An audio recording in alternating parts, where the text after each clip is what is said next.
پشتی کۆمبوونە کە هاوپەشێکی ناوبەرە محەممەد علی حەکیم وەزیرە دەرڤەی عێراق و محەممەد چاوش ئۆغڵ و وەزیرە دەرڤەی تورکیا لە بەغدا تێدا باسی چەندین تەوەران کردن ولدور دات پرێس کۆنفرانسێکێدا وەزیرە دەرڤەی عێراق ڕاگەاند کە ئەوە دەستپێکە پەیوەندیانەت گەل تورکیا. تعتبر هذه الزيارة هي اف سردانه بزنجیر سردانان دهید هجماردن به مبست آلوگورکنا همی بوچونان دناو برا هر دو آلیان ده و هر وسا با مکمکرنا پیوندیانه.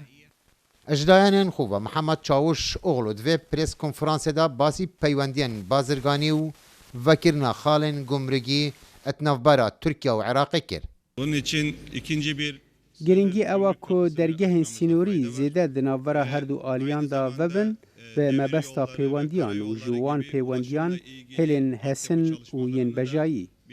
Paşan Wezîrê Derveyê Tirkiye basî destpêşxeriya welatê xwe bû harîkariya Iraqê derbirûtê de ragihan ku dibît zêdetir giringê bi avahîkirina Iraqê biketin. ve bundan sonra Wek agahdarin ku Tirkiye alîkariya Iraqê di stûyê xwe da girt lewra dibe ji niha û pê ve em giringiyê bi avakirina Iraqê bidin.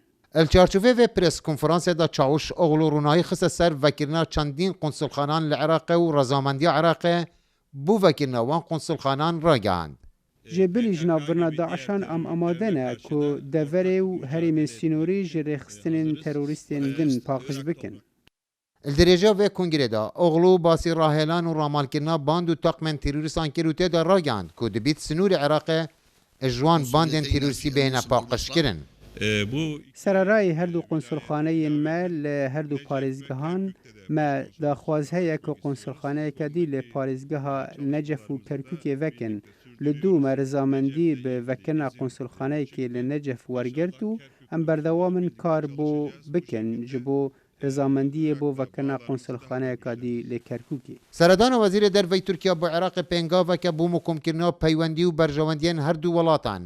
Taybetî di vî demî da ku sizayên nêv dewletê li ser Îranê hêne çaspandin.